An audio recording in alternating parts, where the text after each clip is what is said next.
In a galaxy where reflexes are measured in microseconds, and the difference between life and death is thinner than a plasma beam, humanity has earned a reputation that makes even the most battle-hardened alien warriors pause.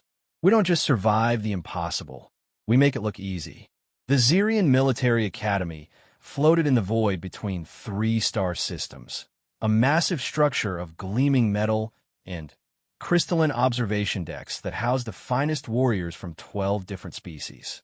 Here, the galaxy's future defenders learned to fight, to lead, and to die with honor. The Academy's motto, carved in 17 different alien scripts above the main entrance, read simply, "Excellence through trial."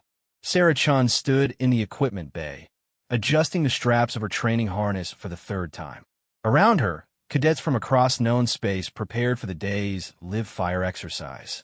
The massive Thackeray stomped past, their four arms methodically checking weapon systems with mechanical precision. Their exoskeletons gleamed under the harsh training bay lights, and Sarah could hear the hydraulic hiss of their power joints. Each Thackeray stood nearly 3 meters tall and could bench press a small transport vehicle. To her left, a group of Valdrani whispered among themselves in their musical language, their crystalline skin refracting the light into rainbow patterns. Their natural telepathic abilities made them excellent coordinators, able to share tactical information instantly across a battlefield. One of them, Cassandra, caught Sarah's eye and offered what passed for a smile among her people, a gentle pulsing of blue light beneath her translucent features. The Zephyrians occupied the far corner of the bay, their insectoid forms moving with uncanny grace. Their compound eyes could track dozens of targets simultaneously, and their reaction times were measured in fractions of seconds that most species couldn't even comprehend. Wing Commander Thixkar supervised his species' preparations, his mandibles clicking in what Sarah had learned was their equivalent of humming. Among all these beings of obvious physical and mental superiority, Sarah Chun looked remarkably ordinary. At 5 feet 6 inches tall, with brown hair tied back in a regulation ponytail and standard-issue human features, she seemed almost fragile. Her equipment was the same as everyone else's: a military-grade railgun, tactical armor, and a full sensor suite, but in her hands, it all looked oversized. "Attention, cadets!" The voice of instructor Vorthak boomed across the bay. The hegemony officer was a species Sarah had never seen before arriving at the academy. Tall, blue-skinned, with 4 eyes arranged around his skull, and skin that seemed to shift between solid and liquid states. Vorthak had supposedly survived more combat operations than any other instructor at the academy. Today's exercise will test your response to unexpected threats in a complex environment. The training chamber beyond the equipment bay was a marvel of military engineering. Holographic projectors could create any environment imaginable, while force field generators and automated systems provided real physical obstacles and genuine danger. The chamber could simulate everything from urban warfare to zero-gravity ship-to-ship combat, complete with live ammunition and actual consequences for failure. "The scenario is simple," Vorthak continued, his voice carrying the weight of countless battles. "You will navigate through a contested space station while under fire from multiple hostile positions. Your objective is to reach the command center and establish communications with the orbital defense grid. The enemy forces you face will be projections, but the ammunition flying at you will be very real." Sarah checked her weapon one final time. The railgun was a thing of beauty, capable of accelerating a small metal slug to significant fractions of light speed. In the hands of most species, it was a precision instrument of war. In human hands, it was supposedly adequate for basic combat situations, according to the Academy's assessment tests. The assessment tests, Sarah reflected, had been an interesting experience. While other species excelled in specific areas, Thackeray strength, Valdrani coordination, Zephyrian speed, humans seemed to score consistently average across all categories. Not the strongest, not the fastest, not the most intelligent or most adaptable. Just adequate. Team assignments are posted on your displays, Vorthak announced. You have 15 minutes to review the mission parameters and coordinate with your squadmates. Remember, this is not a competition between species. You succeed or fail as a unit. Sarah's display flickered to life, showing her assignment to Squadron Delta 7. Her teammates appeared on the roster. Cassandra, the Valdrani she'd noticed earlier. A Thackeray warrior named Boomtalk whose profile indicated specialization in heavy weapons. And Zix, a Zephyrian scout with more confirmed training kills than the rest of the squadron combined. The four of them gathered near Sarah's equipment locker. Boomtalk towered over the group, his voice a bass rumble that seemed to emanate from deep within his armored chassis. "Human," he said, using the tone that indicated he was making an effort to be polite. "Your species' combat assessments indicate you should remain in support positions during this exercise." Cassandra's light pulsed in what Sarah had learned was diplomatic disagreement. "Perhaps we should allow Sarah to demonstrate her capabilities before assigning roles," she suggested, her voice like wind chimes in a gentle breeze. Zix said nothing, but his compound eyes rotated to focus on Sarah with unsettling intensity. She could practically feel him calculating her probable performance in combat situations. "I appreciate the concern," Sarah said, adjusting her equipment harness one final time, "but I've been through the same training as everyone else here. I can handle myself." Boomtalk's four arms gestured in what she'd learned was the Thackeray equivalent of a shrug. "As you wish, human. But if you fall behind, we cannot slow our advance to accommodate your limitations." The squadron spent the remaining time reviewing the mission layout. The simulated space station was a maze of corridors, maintenance shafts, and open chambers that would challenge every aspect of their training. Enemy positions were marked as probable rather than confirmed. Part of the exercise involved reconnaissance and adaptation to changing tactical situations. Movement patterns should follow standard protocol, Zix chittered, his mandibles clicking as he spoke. "I advance first for reconnaissance. Boomtalk provides covering fire from elevated positions. Cassandra maintains communication coordination, and Sarah..." He paused, his compound eyes shifting between different focal arrangements as he considered options. "Sarah adapts as needed," she finished for him. "I'm good at finding solutions when plans go sideways." "Plans should not go sideways if they are properly constructed," Zix replied with the confidence of someone who had never encountered human military history. The warning tone sounded, indicating 5 minutes until the exercise began. Around the equipment bay, squadrons were making final preparations. Sarah noticed that most groups had naturally arranged themselves according to species strengths. Heavy fighters up front, coordinators in protected positions, scouts ranging ahead.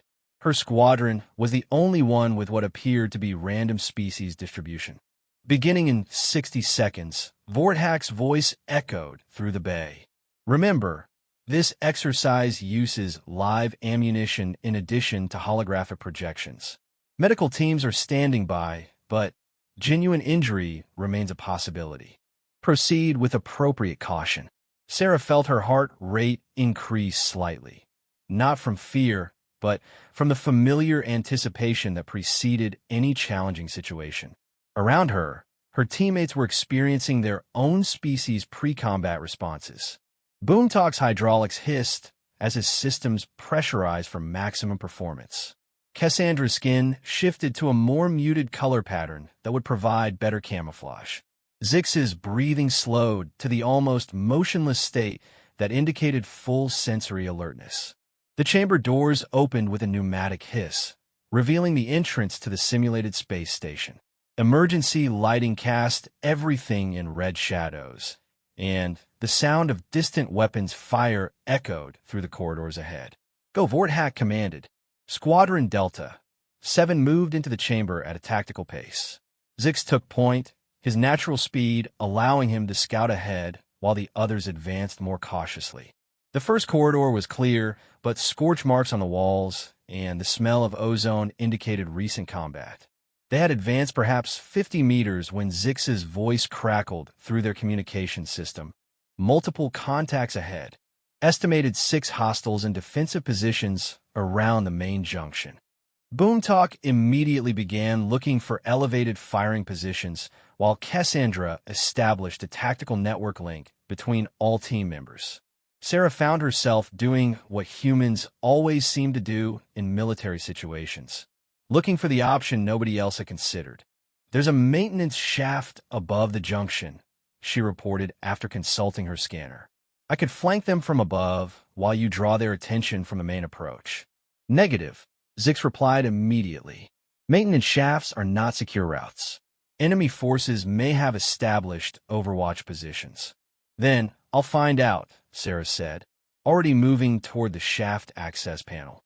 Boomtalk's voice carried a note of resignation. "Very well, but if you are eliminated, we proceed without you." Sarah triggered the access panel and disappeared into the maintenance system above their heads. The shafts were cramped and dark, but they offered a three-dimensional route through the station that most species didn't consider practical for combat movement. Humans, apparently, had different definitions of practical. She crawled through the metal tunnels, following the sound of weapons fire below. Her scanner showed the layout of the junction ahead. 6 enemy positions arranged in a standard defensive formation that would stop any conventional assault. But the maintenance shaft emerged directly above the center of their position, offering a perfect opportunity for disruption. Sarah positioned herself above the access panel that led down into the junction. Below, she could hear Zix beginning his assault on the enemy position. The holographic hostiles responded with programmed efficiency, laying down suppressing fire that would keep any conventional assault force pinned in the approach corridor. She triggered the access panel and dropped down into the center of the enemy position. What happened next will be discussed in tactical analysis classes for years to come. The 6 holographic enemies immediately swiveled to engage this new threat that had appeared in their midst. Their programming was sophisticated enough to recognize that an enemy combatant in the center of their formation required immediate elimination. 6 weapons turned toward Sarah simultaneously. 6 targeting systems locked onto her position. 6 trigger mechanisms activated within the same microsecond. This was the moment that should have ended Sarah Chen's military career and possibly her life. 6 high-velocity projectiles fired at a single target from point-blank range represented overwhelming force that no cadet should have been able to survive. But Sarah Chen was human, and humans had been surviving overwhelming force for millennia. Her response was not the result of training or technological enhancement. It was pure human instinct refined by evolution and countless generations of ancestors who had survived impossible situations through sheer stubborn adaptability. She moved, not with the measured precision of Zephyrian reflexes or the calculated efficiency of Thackeray combat systems. Sarah moved with the chaotic unpredictability that had carried humanity from the caves of Earth to the stars of the galaxy. She twisted, ducked, and rolled through the pattern of incoming fire with movements that no tactical computer could have predicted because they weren't tactical at all. 5 projectiles missed by fractions of inches. The 6th, a railgun slug fired from the enemy position directly in front of her, should have been impossible to avoid. Sarah was mid-roll, off balance, with no room for further evasion. The slug screamed toward her at a significant fraction of light speed. Sarah tilted her head slightly to the left and caught the projectile in her right hand as it passed by her ear. The junction fell silent except for the sound of Sarah landing in a crouch, the railgun slug held casually in her palm, like someone had tossed her a ball. She looked around at the 6 holographic enemies, who had frozen in their positions as their programming struggled to process what had just occurred. Their targeting systems indicated that their shots had been fired with perfect accuracy at a target that could not have avoided them. Their threat assessment protocols had no framework for analyzing an enemy combatant who had just caught their ammunition. "Well," Sarah said, standing up and examining the slug in her hand with mild interest. "That was more exciting than expected." The holographic enemies flickered and disappeared as their programming gave up, trying to compute a response to the impossible. Through the communication system, she could hear absolute silence from her teammates. Finally, Boomtalk's voice came through, sounding uncharacteristically uncertain. "Sarah, did you just catch a railgun projectile?" "Yeah," she replied, tossing the slug up and catching it again. "Pretty good reflexes, right? My grandfather always said the Chun family was quick." More silence. Then Cassandra's voice, filled with something that might have been awe. "Sarah, that projectile was traveling at approximately 12% of light speed." "Was it?" Sarah asked, examining the slug more closely. "Huh. No wonder it felt warm." She pocketed the projectile and picked up her weapon. "Should we keep moving toward the objective? I think I hear more enemies up ahead." As Squadron Delta 7 continued through the simulated space station, word of what had happened in the junction began to spread through the Academy's observation networks. Instructors watched the recorded footage with expressions of disbelief. Technical analysts ran calculations that confirmed the impossible had indeed occurred. And, in a small corner of the galaxy, humanity's reputation took another step toward legend. But for Sarah Chun, it had just been another day at military school. After all, humans have been doing impossible things for so long that they'd stopped keeping track of which ones were supposed to be impossible. The observation deck of the Zirian Military Academy buzzed with activity unlike anything seen since the facility's construction. Instructors from 12 different species clustered around holographic displays, watching and rewatching the same 30-second segment of training footage with expressions ranging from confusion to outright disbelief. Admiral Zethkara, the Academy's commandant, stood at the center of the chaos. Her hegemony heritage made her naturally imposing. Nearly 8 feet tall with skin that shifted between deep purple and metallic silver depending on her emotional state. Right now, it was cycling through colors that indicated deep analytical thought mixed with growing concern. "Play it again," she commanded, her voice carrying the authority of someone who had commanded fleets in 3 different galactic conflicts. The hologram flickered to life once more, showing the junction where Squadron Delta 7 had encountered the simulated enemy force. The display tracked each participant with color-coded outlines. Zix in green as he provided covering fire, Boomtalk in red as he sought elevated positions, Cassandra in blue as she coordinated communications, and Sarah Chun in white as she dropped into the center of 6 hostile positions. The technical readouts were precise and unforgiving. 6 projectiles fired simultaneously. Target impact probability, 99.97%. Target survival probability, 0.03%. Actual result. Target caught projectile traveling at 12.3% of light speed and remained completely uninjured. "Computer, analyze the projectile's trajectory," Admiral Zethkara ordered. A new overlay appeared on the hologram, showing the path of each fired round in brilliant orange lines. 5 projectiles had missed their target by measurements so small they registered in fractions of millimeters. The 6th projectile, the one Sarah had caught, showed a trajectory that should have intersected with her skull at the precise moment of impact. "Analysis complete," the computer's neutral voice reported.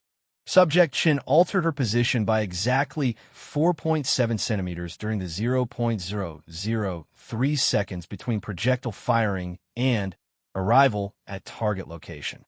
Movement pattern does not match any known evasion protocol in our database. Instructor Vorthak studied the display with his 4 eyes, focusing independently on different aspects of the scene. "Computer, what is the probability that this movement pattern was the result of random chance?" "Calculating. Probability of successful evasion through random movement, 0.0000043%. Probability of successful projectile interception following evasion, 0.0000021%. Combined probability, effectively 0. The silence in the observation deck stretched uncomfortably as beings from across the galaxy struggled to process what they had witnessed. Finally, Dr. Helix, the Academy's chief xenobiologist, spoke up. The Alderan scientist resembled a walking tree, with bark-like skin and leaves that change color to reflect his emotional state. Currently, they were deep orange with streaks of worried yellow. Perhaps, Dr. Helix suggested carefully, we should examine the possibility that our sensors malfunctioned. Equipment failures, while rare, are more probable than violations of basic physics. Admiral Zethkura's skin shifted to a pattern that indicated polite disagreement. I've run diagnostics on every sensor array in the training chamber. All equipment functioned within normal parameters. Furthermore, we have eyewitness accounts from 3 different species, each with different sensory capabilities. She gestured to another display that showed the perspectives of Sarah's teammates. From Zix's compound eyes, the scene played out as a series of overlapping images that tracked multiple projectiles simultaneously. Boomtalk's enhanced tactical display showed probability calculations updating in real time as they tried to process the impossible. Cassandra's telepathic impression, translated into visual format, showed Sarah's movement as a flowing dance that seemed to exist outside normal space-time constraints. Each perspective confirms the same sequence of events, the Admiral continued.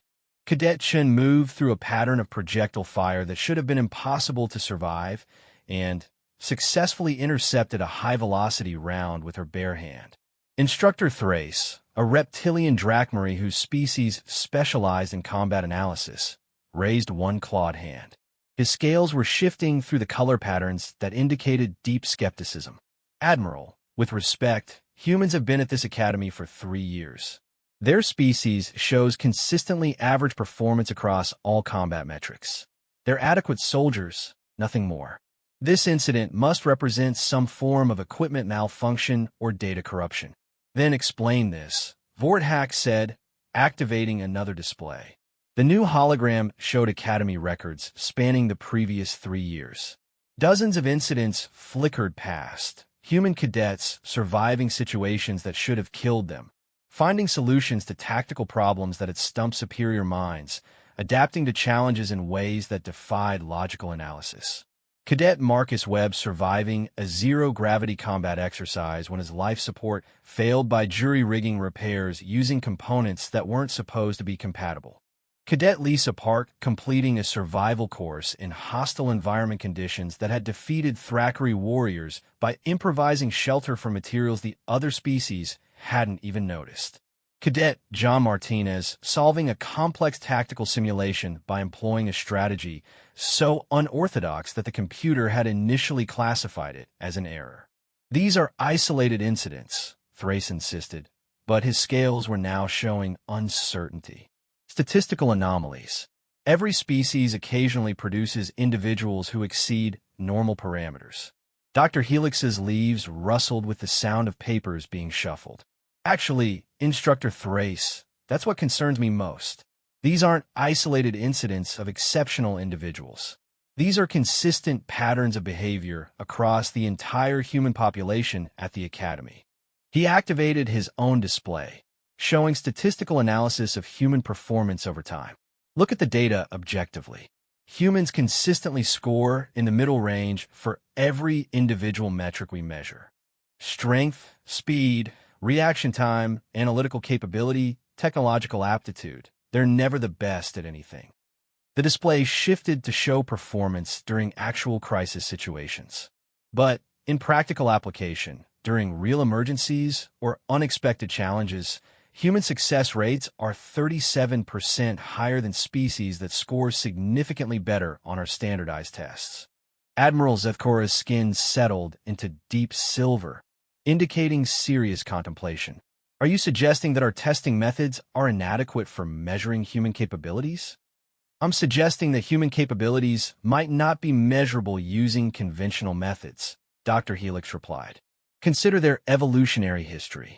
Humans developed on a planet with an unusual number of apex predators, extreme climate variations, and environmental challenges that changed faster than most species' ability to adapt. He brought up a holographic representation of Earth, showing its history compressed into a visual timeline. Most species evolve towards specialization, superior strength, enhanced senses, improved cognitive processing speed. Humans evolved towards something different. They became generalists, but generalists with an unusual capability for rapid adaptation to novel situations. The Earth hologram zoomed in to show various historical periods. When faced with new challenges, most species respond by applying existing solutions more efficiently. Humans respond by inventing entirely new solutions, often ones that seem illogical until they work. Instructor Vorthak studied the data with growing interest. So, you believe Cadet Chen's performance today represents normal human capability? I believe, Dr. Helix said carefully, that what we witness today, with a human being presented with a novel threat and responding with the kind of rapid adaptation that allowed their species to spread across an entire planet before developing technology. Meanwhile, in the Academy's medical bay, Sarah Chun sat on an examination table while Dr. Kthara, the facility's chief medical officer, conducted the most thorough physical examination of her career. The Valdrani physician's crystalline fingers moved through the air around Sarah's body, scanning for any signs of enhancement, genetic modification, or hidden technology. Completely normal, Dr. Kthara muttered, her musical voice tinged with frustration. Bone density, muscle composition, neural activity patterns. Everything falls within standard human parameters. Sarah sat patiently as various sensors passed over her body. She'd been through this examination twice already since the training exercise ended. Is there a problem with my medical records? Your medical records are perfect, Dr. Kthara replied. That's what's puzzling everyone. According to every test we can perform, you're a completely ordinary human being. Yet you just accomplished something that should be physically impossible for any organic life form in the known galaxy. Maybe, Sarah suggested, the thing that's impossible isn't what I did, but everyone else's assumption about what was possible in the first place. Dr. Kthara paused in her scanning. Explain that thought.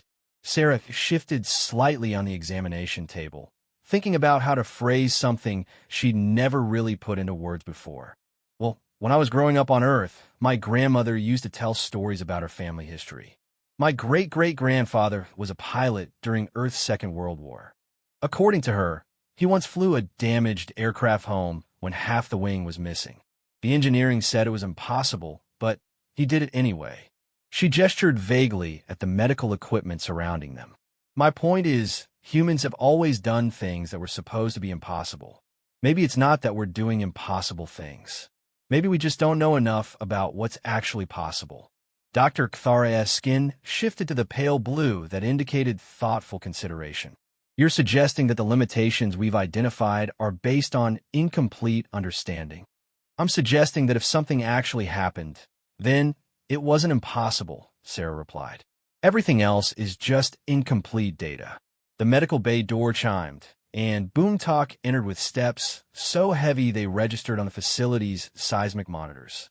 The massive Thrakkery warrior had requested permission to speak with Sarah immediately following the training exercise, which was unusual enough to attract administrative attention.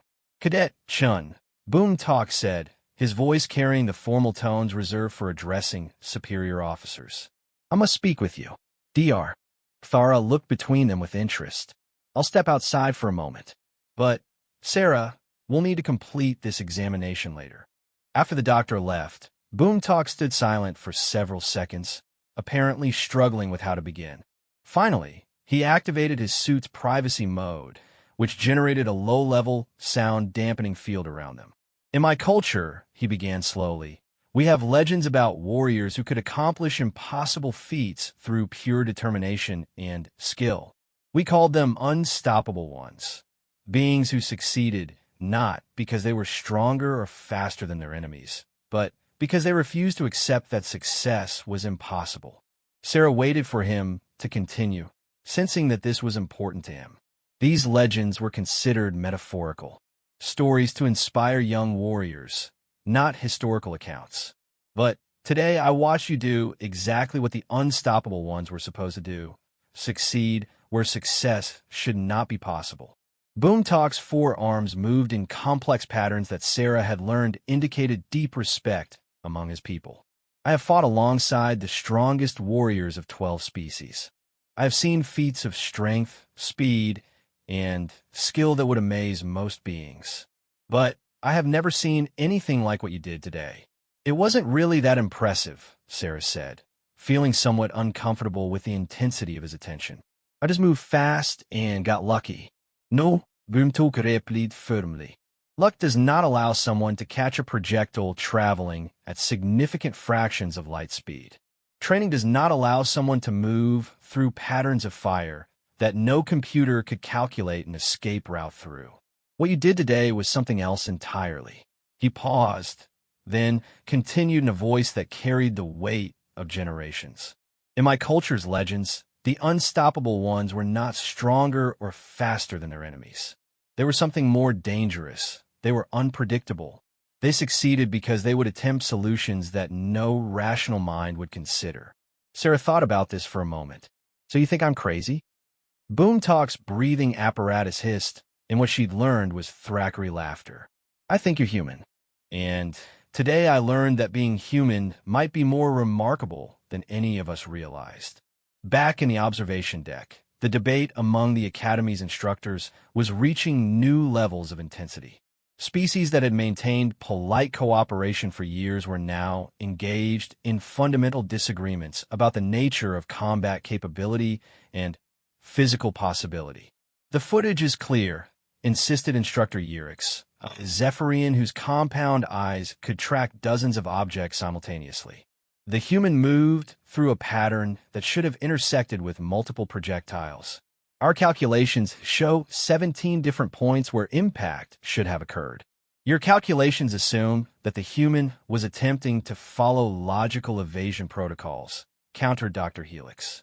What if human movement in crisis situations isn't logical at all?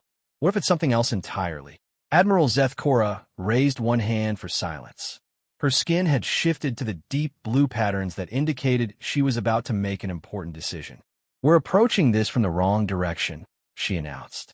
We're trying to analyze how Cadet Chun accomplished something we've decided is impossible. Instead, we should be asking why we assumed it was impossible in the first place.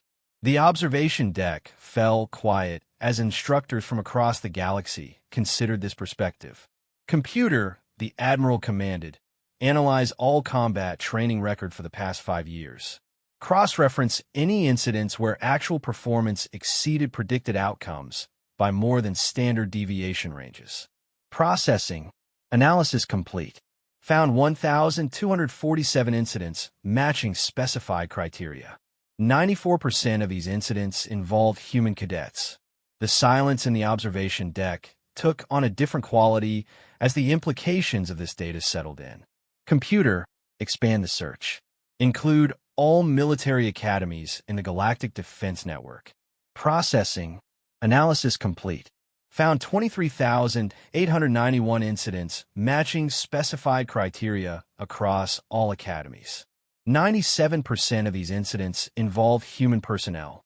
Admiral Zethkora's skin shifted to colors that indicated grim realization. Computer, one more search. Include all available military records for the past 20 years. Any situation where actual outcomes significantly exceeded predicted survival or success rates. The pause was longer this time. Processing. Analysis complete. Found 847,391 incidents matching specified criteria. 99.2% involved human military personnel. The observation deck remained absolutely silent as beings from across the galaxy absorbed the implications of what they had just learned. Finally, Instructor Vorthak spoke, his voice carrying a note of something that might have been awe. Are you suggesting that humans have been routinely accomplishing impossible feats for 20 years, and we never noticed because we assumed our predictions were wrong rather than our understanding of what was possible? I'm suggesting, Admiral Zakura replied, her skin now showing the deep gold patterns of major revelation, that we may need to completely reconsider what we think we know about human capabilities. She turned to address the entire observation deck. I want full psychological and physiological profiles prepared for every human cadet at this academy. I want historical analysis of human military performance across all known engagements. And I want answers about how an entire species has been exceeding impossible odds for decades without anyone noticing. As the instructors dispersed to begin this massive research effort, Admiral Zethkura remained alone on the observation deck, staring at the replay of Sarah Chun catching a railgun projectile with her bare hand. For the first time in her distinguished military career, she was beginning to suspect that humanity's reputation for being average might be the most dangerous misconception in galactic history. The emergency klaxon screaming through the Zirian Military Academy carried a tone that Sarah Chun had never heard before. Not the standard alert patterns used for training exercises, but the deep, bone-rattling wail reserved for genuine threats. She bolted upright in her bunk as red emergency lighting bathed the dormitory in ominous shadows. Around her, cadets from 12 species responded to the crisis with the trained efficiency of future military officers. The Thrakkery were already in their armor before the second klaxon sounded. Valdrani cadets pulsed with rapid light patterns as they established telepathic communication networks. Zephyrian scouts vanished from their bunks so quickly they seemed to simply cease existing in one location and appear in another. Sarah grabbed her equipment and joined the stream of cadets flowing toward the emergency assembly points. The Academy's corridors buzzed with controlled chaos as thousands of beings moved with purpose through passages designed to accommodate the emergency evacuation of a small city. "Attention, all personnel," Admiral Zethkura's voice echoed through the facility's communication systems. "This is not a drill. The Academy is under attack by unidentified hostile forces. All cadets report to defensive positions according to Emergency Protocol 7 Alpha. Instructors to command stations immediately." Sarah reached her assigned defensive position, a fortified observation post overlooking the Academy's main docking bays, and found Squadron Delta 7 already assembling. Boomtalk was running final diagnostics on a heavy plasma cannon that could theoretically punch through the armor of a small warship. Cassandra had established communication links with Command Authority and was providing real-time updates to the squadron. Zix perched on an elevated sensor array, his compound eyes tracking dozens of sensor readings simultaneously. "What's the situation?" Sarah asked, checking her own equipment as she joined them. "Unknown," Zix replied, his mandibles clicking with agitation. Sensor networks detected multiple craft approaching the Academy approximately 7 minutes ago. Configuration and energy signatures don't match any known design in our databases. Boomtalk's voice rumbled with anticipation. "Whoever they are, they're either very confident or very stupid to attack a military academy. We have enough firepower here to disable a battle fleet." Cassandra's skin flickered through several color patterns before settling on worried yellow. "Admiral Zethkura has ordered all squadrons to defensive positions, but she's emphasized that we don't know what we're facing. Standard protocols may not apply." Through the observation post's reinforced windows, Sarah could see the approaching threat. 3 ships, unlike anything in her military recognition training, drifted toward the Academy with movements that seemed to ignore basic physics. They didn't follow conventional flight patterns, instead moving in flowing curves that looked more organic than mechanical. Their hulls appeared to shift between solid matter and something that resembled liquid metal, making it impossible to determine their exact size or configuration. "Computer, identify attacking vessels," Boomtalk commanded. Unable to comply, the Academy's defensive systems replied.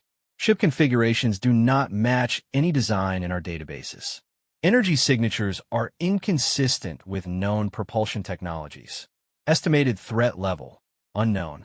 Sarah studied the approaching ships through her tactical scope. Something about their movement patterns reminded her of predators she'd studied in Earth's military history. Not the straightforward assault patterns used by most military forces, but the flowing, unpredictable approaches used by hunters who had evolved to take down prey much larger than themselves. They're not coming at us like they want to destroy the Academy, she observed. They're moving like they want to capture it. Zix rotated several of his compound eyes toward her. Explain that analysis. Look at their approach vectors, Sarah said, highlighting the ship's movements on her tactical display. If they wanted to simply destroy the Academy, they'd maintain maximum range and use long-range weaponry. Instead, they're closing for what looks like boarding actions.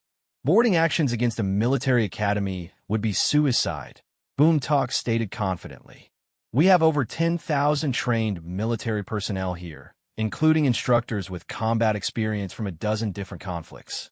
Unless, Cassandra said quietly, her skin shifting to pale blue, they have some capability that makes our numbers irrelevant. The first ship reached the Academy's outer defense perimeter, and Sarah watched in fascination as the facility's automated defense systems engaged. Plasma cannons, capable of vaporizing small asteroids, fired precisely targeted bursts at the intruder. The energy beams struck the ship's hull and simply disappeared. No explosion, no impact damage, no visible effect at all. Defensive systems report successful target acquisition and firing, the Academy's computer announced. Impact confirmed. No damage assessment available. How is that possible? Zix chittered, his compound eyes rotating frantically as he tried to process sensor data that made no logical sense.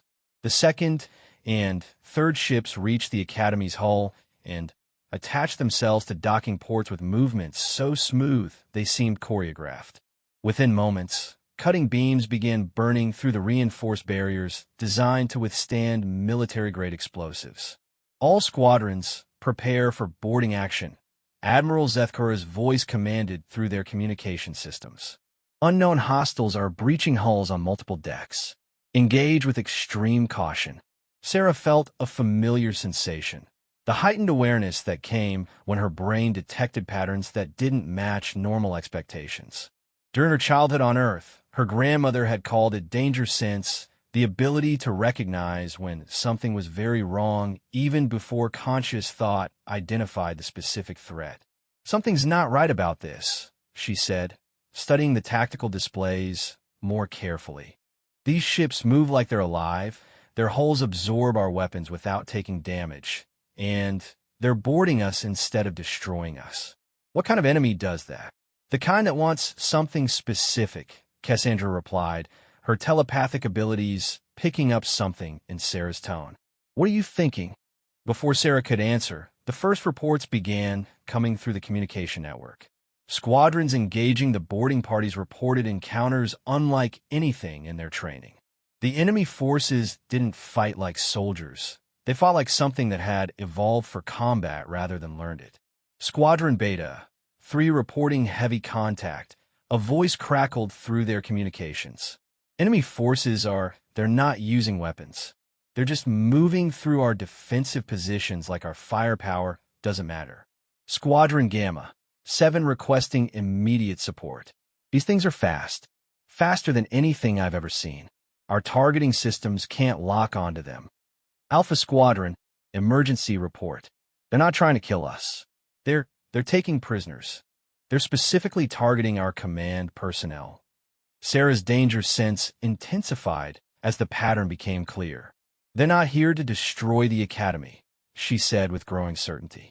They're here to capture it, and they're specifically going after our leadership.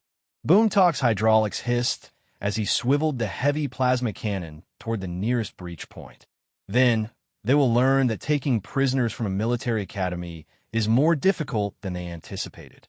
The first enemy forces reached their sector 15 minutes later, and Sarah understood immediately why the other squadrons had been so confused by their initial reports. The attacking creatures, she couldn't think of them as soldiers, moved through the Academy's corridors like liquid shadow, given predatory intent. They stood roughly humanoid in shape, but seemed to exist in a state of constant flux between solid and something else entirely. Their forms shifted between different configurations as they moved, allowing them to flow through defensive obstacles that should have stopped conventional troops. When fired upon, They simply absorbed the energy and kept advancing. "Open fire," Boom Talk commanded, and Squadron Delta 7 unleashed everything they had. Plasma bolts, railgun slugs, and directed energy beams converged on the advancing enemy forces with enough destructive power to level a city block. The attackers flowed through the weapon's fire like it was a gentle rain, their forms rippling and reshaping to accommodate each incoming projectile. "Weapons ineffective," Zix reported, his voice carrying overtones of disbelief. "They're not deflecting our attacks or defending against them. They're just ignoring them." Sarah watched the enemy advance with the same analytical attention she'd applied to impossible tactical problems throughout her academy training. These beings moved with purpose and intelligence, but their behavior patterns reminded her of something from Earth's biological history. "They're not ignoring our attacks," she said suddenly. "They're absorbing them, like energy vampires." Cassandra's skin flashed with sudden understanding. "You think they feed on energy?" "I think they're designed to neutralize conventional military responses," Sarah replied, her mind racing through possibilities. "Look at their behavior. They don't fight like they want to win a battle. They fight like they want to make our weapons useless." Boom Talk continued firing his plasma cannon with methodical precision, even though each shot was absorbed without visible effect. "If conventional weapons are ineffective, what do you suggest?" Sarah studied the approaching creatures more carefully. They moved with flowing grace when advancing, but she noticed something interesting about their behavior when they encountered unexpected obstacles. A fallen support beam had blocked part of the corridor, and the creatures had paused for almost 3 seconds before flowing around it. "They're adapted to deal with energy weapons and conventional military tactics," she said, "but they might not be adapted to deal with completely irrational responses." "Elaborate," Zix demanded, even as he continued tracking the creature's movements with his compound eyes. Sarah picked up a section of metal debris from the destroyed corridor wall, a piece of structural support about the size of a baseball bat, but irregularly shaped and definitely not designed as a weapon. "If they're adapted to absorb energy weapons, they might not know how to deal with primitive kinetic force applied in completely unpredictable ways," she said, hefting the metal fragment. "It's worth trying." Before her squad mates could object, Sarah vaulted over their defensive position and charged directly at the approaching enemy forces. She moved with the same unpredictable human motion that had allowed her to catch a railgun projectile. But this time, instead of evading, she was attacking. The creature's reaction was immediate and telling. Their flowing advance faltered as they attempted to process a threat that didn't match any of their apparent programming. Sarah's approach wasn't following any tactical doctrine they were designed to counter. She was just running straight at them while swinging a piece of metal with no particular technique or strategy. She reached the first creature and swung her improvised weapon with all the force she could generate. The metal fragment struck what might have been the creature's head, and the result was dramatically different from the absorbed energy weapons. The creature solidified instantly, its flowing form snapping into a rigid configuration as it tried to process kinetic force applied through direct physical contact. For a moment, it seemed frozen in confusion. Then, it dissolved entirely, leaving nothing but a small puddle of metallic liquid on the corridor floor. "Well," Sarah said, looking down at the remains, "that worked better than expected." The remaining creatures paused in their advance, apparently requiring time to analyze this new threat. Sarah used the moment to call out to her squad mates. "Forget the energy weapons. Use anything physical. Throw things at them. Hit them with whatever you can find. I don't think they're programmed to deal with old-fashioned violence." Boom Talk responded first, disconnecting his plasma cannon from its power source and hefting the massive weapon like a club. The cannon itself weighed nearly 200 pounds and was designed to withstand the recoil of directed energy discharge. In the hands of a Thackeray warrior, it became a devastating kinetic weapon. He charged into the group of creatures with a battle cry that shook dust from the ceiling, swinging the massive cannon like a warhammer. Each impact sent creatures dissolving back into their component materials, their systems apparently unable to process direct physical force applied without technological enhancement. Cassandra followed, using her species' natural telepathic abilities in a completely unprecedented way. Instead of attempting to communicate with the creatures, she projected pure emotional chaos. Random bursts of fear, confusion, anger, and joy that overwhelmed whatever sensory systems they used to process their environment. Zix proved that his species' legendary speed could be applied to more than just shooting. He became a blur of motion, striking the creatures with improvised weapons picked up from the destroyed corridor. Fragments of wall plating, pieces of broken equipment, anything that could deliver kinetic force through direct contact. Within minutes, Squadron Delta 7 had cleared their entire sector of enemy forces using nothing more advanced than the kind of primitive combat that humanity had perfected before discovering fire. "This is Squadron Delta 7 to all units," Sarah called through the communication network. "Energy weapons are ineffective against these hostiles. Switch to kinetic force weapons immediately. Anything physical you can hit them with. Repeat, abandon energy weapons and use direct physical force." The response across the communication network was immediate skepticism, followed by desperate experimentation. Within the hour, reports began flooding in from across the Academy. Squadron Alpha 12 confirms effectiveness of kinetic weapons. "We're using maintenance tools and achieving significant success." Beta Squadron reports complete sector clearance using improvised clubs and thrown debris. Gamma 7 has retaken the main docking bay. "These things can't handle anyone who fights like a barbarian." Admiral Zethkora's voice cut through the tactical chatter with obvious relief and growing amusement. "All squadrons adopt primitive combat protocols immediately. Abandon all energy weapons and engage hostiles using direct physical force." Apparently, the most advanced military academy in the galaxy is being defended by cadets hitting things with sticks. As the battle continued, Sarah found herself reflecting on the strange irony of the situation. The creatures were obviously highly advanced. Their technology exceeded anything the galactic military possessed. But they had been designed to neutralize advanced military responses, not primitive violence. It was, she realized, a perfect example of the principle that had guided human military thinking for millennia. When facing a superior enemy, don't fight them where they're strong. Fight them where they never expected to have to fight at all. By the end of the engagement, the Academy had suffered minimal casualties and had captured enough enemy technology to keep xenobiologists busy for decades. The attacking forces had been completely neutralized by an approach so primitive that most species hadn't used it since developing space travel. And, once again, humanity had proven that sometimes the most sophisticated response to an impossible situation was to hit it with a stick until it stopped being a problem. As Squadron Delta 7 gathered in the aftermath to assess their equipment and share their experiences, Boomtalk looked at Sarah with something that was definitely respect. "Cadet Shun," he said formally, "I'm beginning to understand why your species has survived long enough to reach the stars. You don't think like warriors.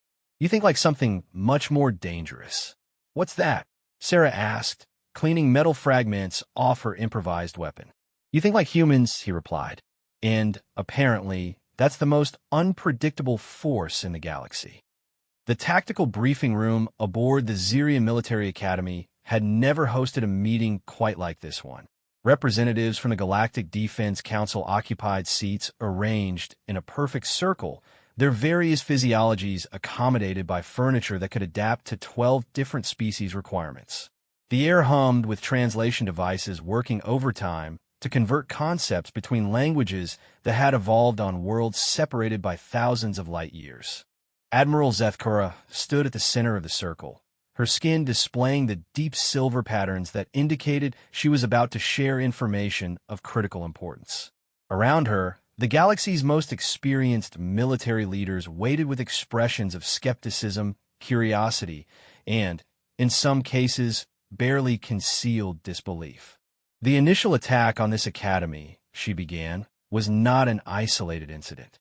We now have confirmed reports of similar encounters across 17 different star systems. In every case, the attacking forces used identical technology and tactics. General Vexhara of the Thrakkery War Council raised one of his forearms. His massive frame was covered in battle scars that told the story of conflicts spanning multiple decades. Admiral, with respect, we've reviewed the combat footage from your academy. The idea that advanced hostile forces could be defeated by cadets using primitive weapons strains credibility.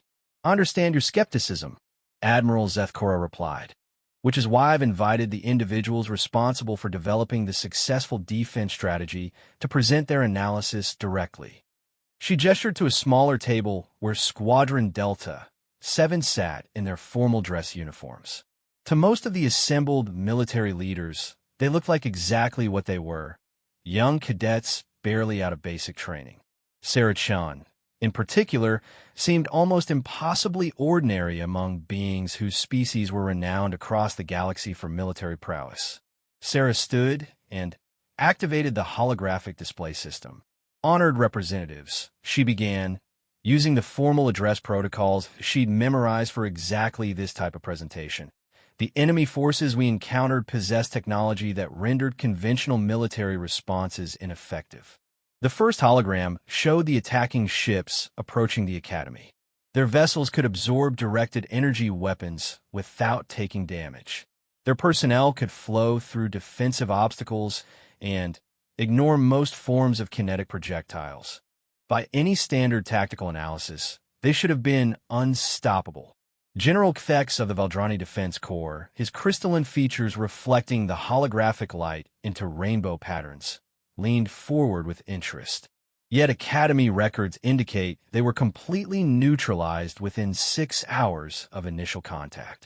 Yes, sir, Sarah replied, because they had been specifically designed to counter advanced military technologies and tactics.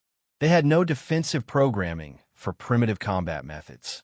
She activated a new hologram showing the corridor battle where Squadron Delta 7 had first discovered the enemy's vulnerability. When we abandoned energy weapons and reverted to direct physical violence using improvised tools, their absorption capabilities became irrelevant.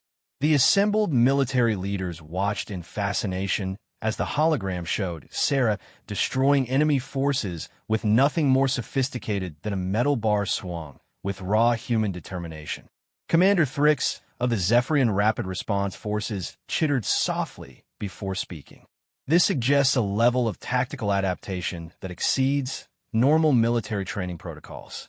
How did you identify this vulnerability so quickly? Sarah paused, trying to find words for something she'd never really analyzed before. I guess I approached the problem differently than standard tactical doctrine would suggest. Elaborate, General Vexhara commanded, his voice carrying the authority of someone accustomed to immediate compliance. Well, Sarah said, feeling somewhat uncomfortable as the focus of attention from the galaxy's most distinguished military leaders. Standard tactical analysis starts with assessing enemy capabilities and developing countermeasures based on superior technology or superior strategy. But humans don't always approach problems that way. She gestured to the holographic display. When I saw these creatures absorbing our weapons without damage, my first thought wasn't, how do we build better weapons? It was, what if we stop using weapons entirely and just hit them with random objects? The briefing room fell silent as military leaders from across the galaxy processed this perspective. Finally, General Kthex spoke, his voice carrying a note of something that might have been awe. You're describing a tactical philosophy based on deliberate unpredictability rather than systematic superiority. I suppose so, Sarah replied. Humans have always been pretty good at winning fights against enemies who should have beaten us, usually by doing things that nobody expected, including ourselves. Admiral Zethkora reactivated the holographic display to show data from the other 17 attacks. This pattern has been confirmed across multiple systems.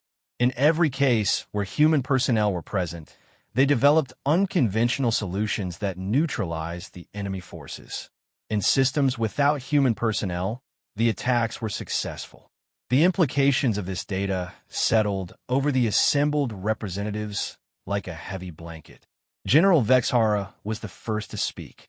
Are you suggesting that these attacks were specifically designed to neutralize non-human military responses? That's exactly what we're suggesting, Admiral Zethkora confirmed. The enemy technology was precisely calibrated to counter every known military doctrine except one: random improvisation based on primitive violence. She activated another display showing strategic analysis of the attacked systems. The targeted installations were all critical military research facilities, advanced weapons development centers, and strategic command posts. Whoever is behind these attacks has been systematically acquiring our most advanced military technology. But they fail to account for human tactical thinking, General Kthex observed. More than that, Sarah interjected. I think they specifically designed their attacks to avoid human military philosophy entirely. These creatures were programmed to neutralize logical, systematic military responses. They had no programming for dealing with completely irrational approaches to combat. Commander Thrix's compound eyes rotated to focus on her with uncomfortable intensity. Are you implying that human military thinking is inherently irrational? Sarah considered this question carefully. Not irrational, just unpredictable. Humans tend to look at impossible situations and ask, what if we tried something completely different rather than how do we do the same thing, but better? General Vexhara's scarred features shifted into what might have been a smile. Can you provide specific examples of this philosophy in action? Sure, Sarah replied, warming to the topic. Throughout human military history, we've won battles by doing things like hiding inside wooden horses, crossing rivers that were supposed to be impassable, launching surprise attacks during weather that should have grounded all aircraft, and charging machine gun positions with cavalry. She gestured to her squad mates. Boomtalk's species develops superior weapons and armor. Cassandra's species develops better coordination and communication. Zix's species develops faster reflexes and more precise targeting. Humans just keep trying things that shouldn't work until something does.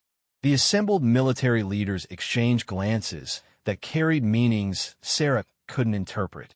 Finally, Admiral Zethkora spoke, which brings us to the primary reason for this briefing. Long-range reconnaissance indicates that the initial attacks were merely probing actions.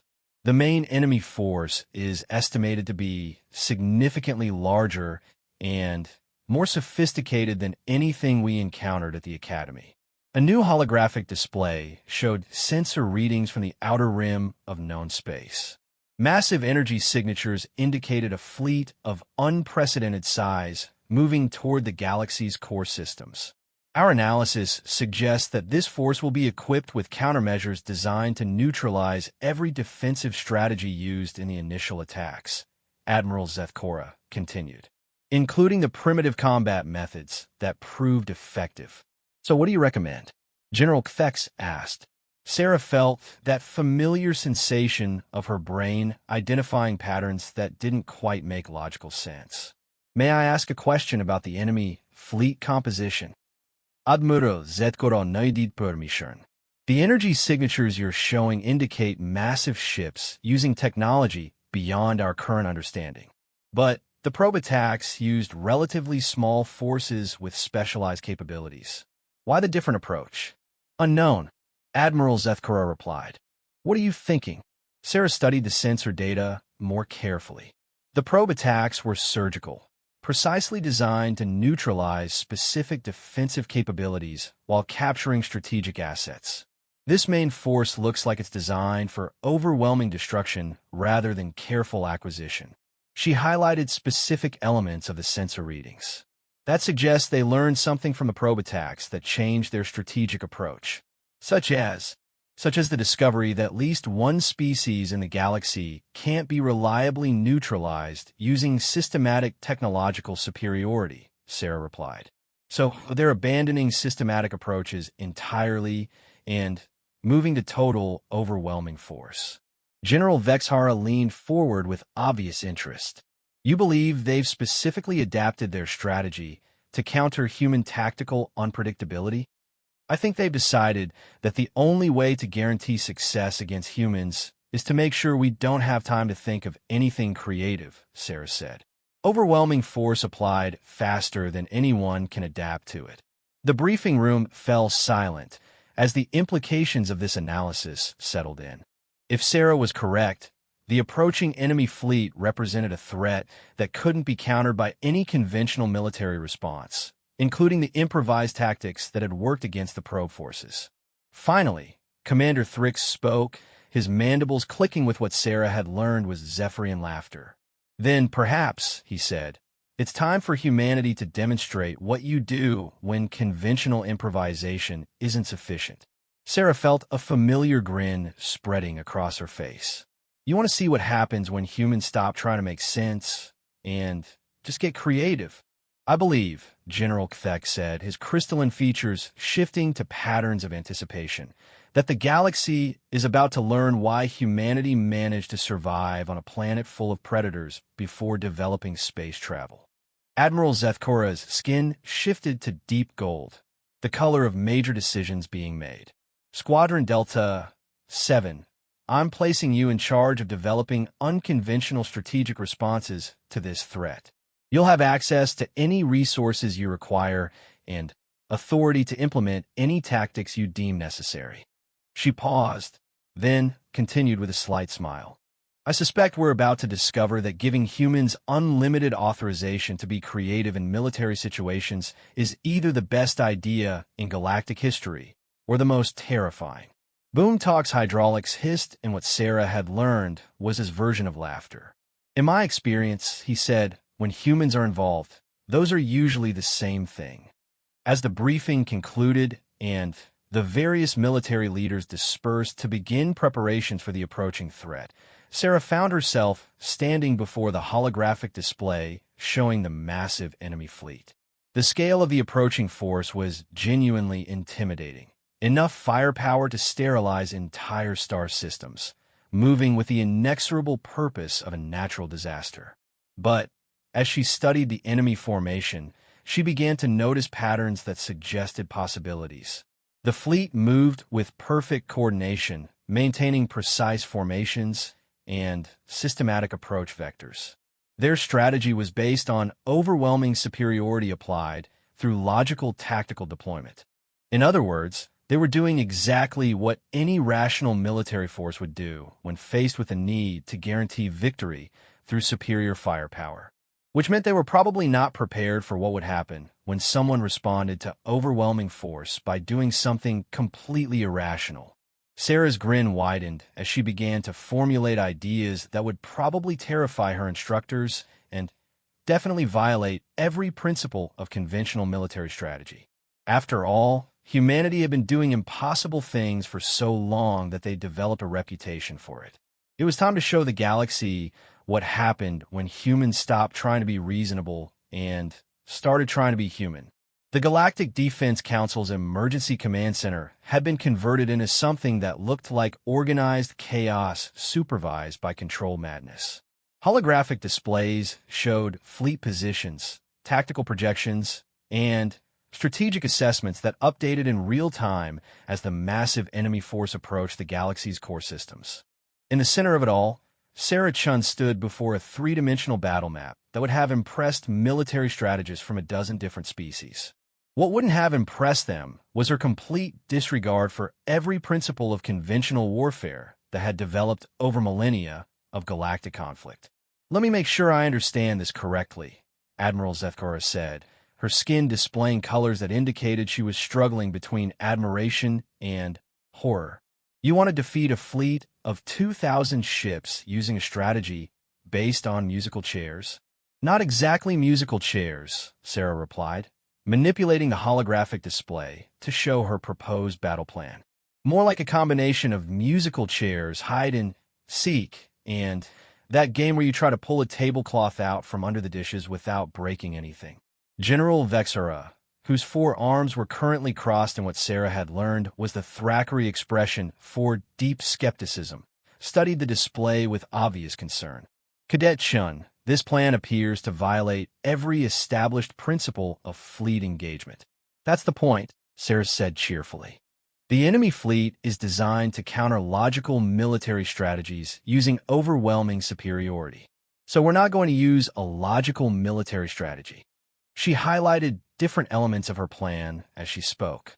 Instead, we're going to make them chase us through 17 different star systems while we play what amounts to an elaborate practical joke that happens to involve several thousand warships. Commander Thrix chittered softly, his compound eyes rotating between different focal arrangements as he tried to process the tactical implications. You're describing a strategy based on deliberate chaos rather than systematic coordination. Exactly, Sarah replied. The enemy fleet expects us to meet them with our best ships, our strongest defensive positions, and our most advanced weapons. Instead, we're going to meet them with the military equivalent of a surprise party they didn't want to attend. General Kthex's crystalline features shifted to patterns that indicated he was beginning to understand the underlying logic.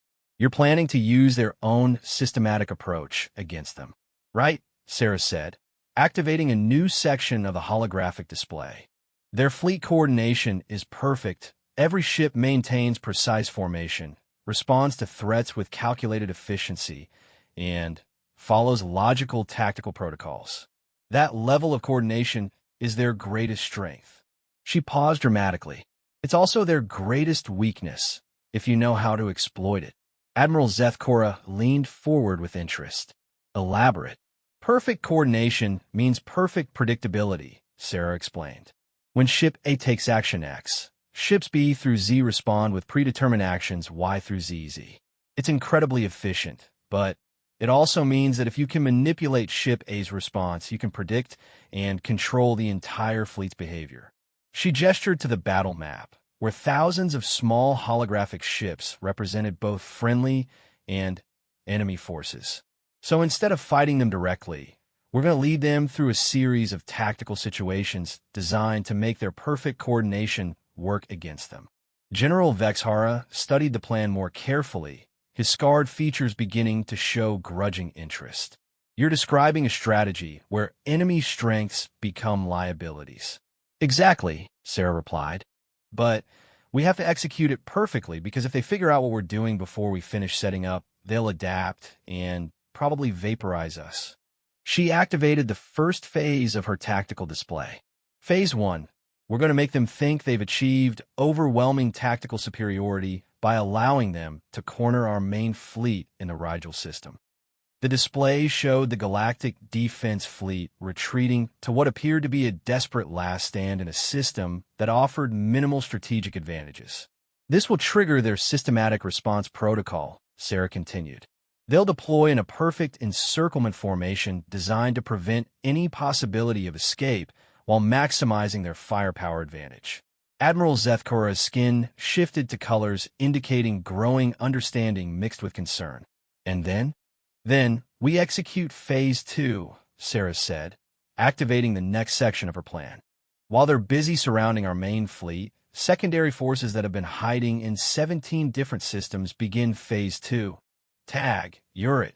The holographic display suddenly came alive with activity as hidden fleets emerged from concealment throughout the galaxy and began converging on strategic targets that the enemy had left undefended. Their coordination protocols will force them to respond to these new threats, Sarah explained. But here's the beautiful part. Their response will be systematic and predictable. They'll detach exactly the right number of ships to handle each new threat using optimal tactical deployment.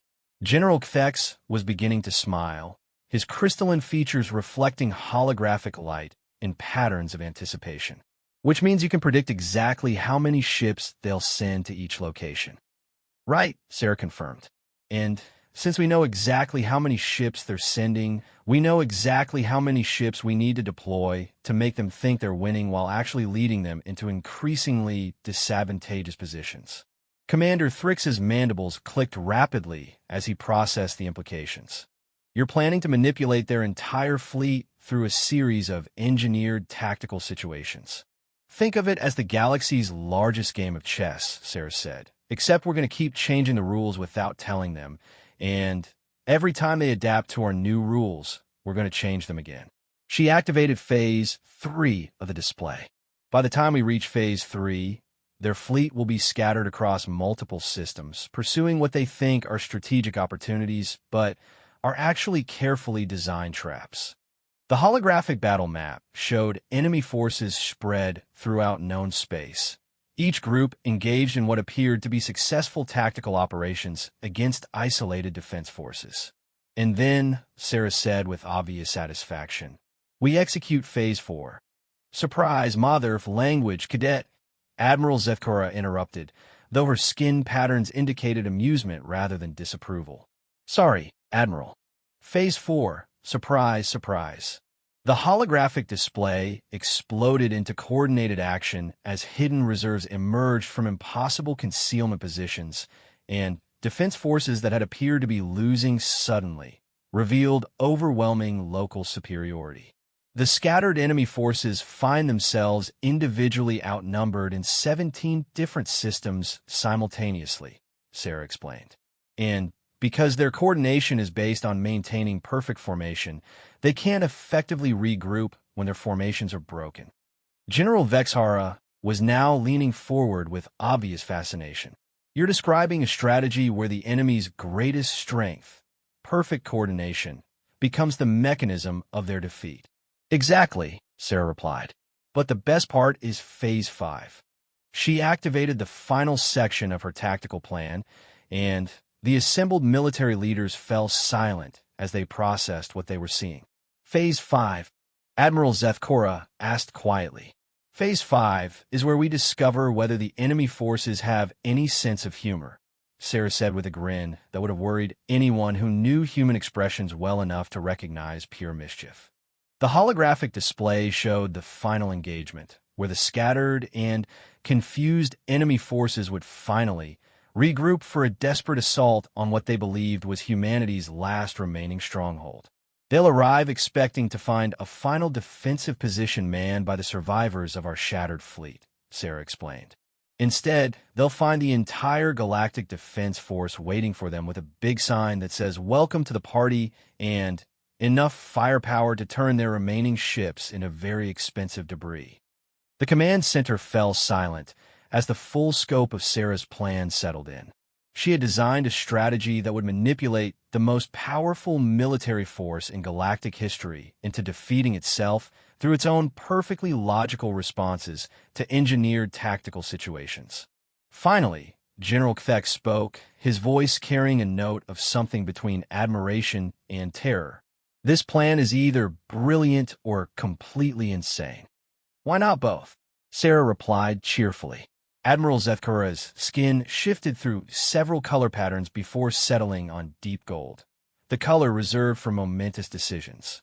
Very well, Cadet Chun. You have authorization to implement your tactical plan.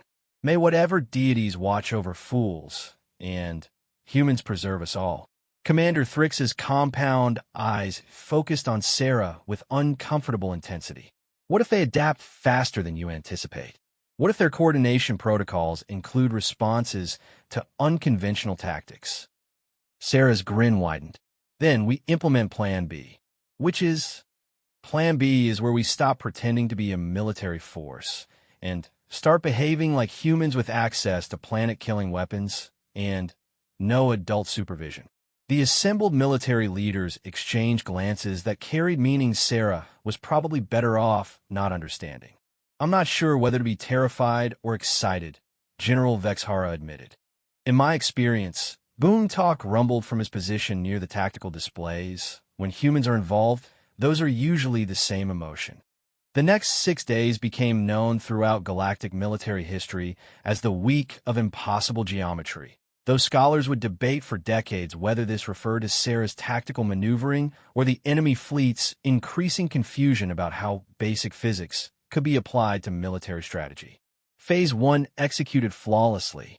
The Galactic Defense Fleet retreated to the Rigel system in apparent desperation, and the enemy force responded exactly as Sarah's analysis had predicted. They deployed in perfect encirclement formation, positioning their ships with mathematical precision to prevent any possibility of escape.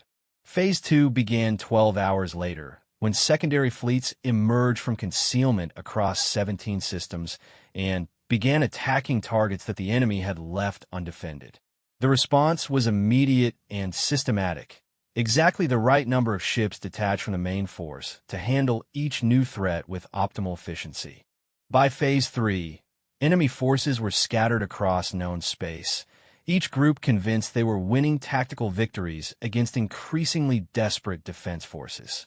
What they didn't realize was that each victory was carefully designed to position them exactly where Sarah's plan needed them to be. Phase 4 caught them completely unprepared. Hidden reserves emerged from concealment positions that should have been impossible to maintain, and defense forces that had appeared to be losing suddenly revealed overwhelming local superiority. The scattered enemy forces found themselves individually outnumbered in 17 different systems simultaneously, with no possibility of mutual support. Phase 5 was, according to Admiral Zethkora's personal log, the most beautiful and terrifying display of tactical coordination I have ever witnessed. The surviving enemy forces regrouped for what they calculated was a final assault on humanity's last stronghold. They arrived to find the entire galactic defense force waiting for them in perfect formation, along with a holographic sign that did indeed read, "Welcome to the party," in 12 different languages. The battle lasted exactly 47 minutes. The enemy fleet, designed for overwhelming systematic superiority, simply couldn't adapt to a tactical situation where their targets were genuinely having fun while destroying them. In the aftermath, as rescue operations recovered survivors from the scattered debris of what had been the most powerful military force in galactic history, Admiral Zethkora found Sarah standing on the observation deck of the command ship, looking out at the stars with the same expression she'd worn when catching a railgun projectile. "Cadet Shun," the Admiral said, her skin displaying colors of deep respect, "you've just demonstrated tactical thinking that will change galactic military doctrine for centuries to come." Sarah shrugged, still looking out at the stars. "I just applied basic human problem solving to a military situation. When someone tries to overwhelm you with superior force, you make them chase you around until they tire themselves out. Then you hit them with everything you've got when they're not expecting it." Is that a direct quote from human military philosophy? "Actually," Sarah replied with a grin, "it's a direct quote from my little brother's approach to playground fights. But the principle seems to scale up pretty well." Admiral Zethkora was quiet for a moment, processing this information. "Are you telling me that you defeated the most advanced military force in galactic history using tactics derived from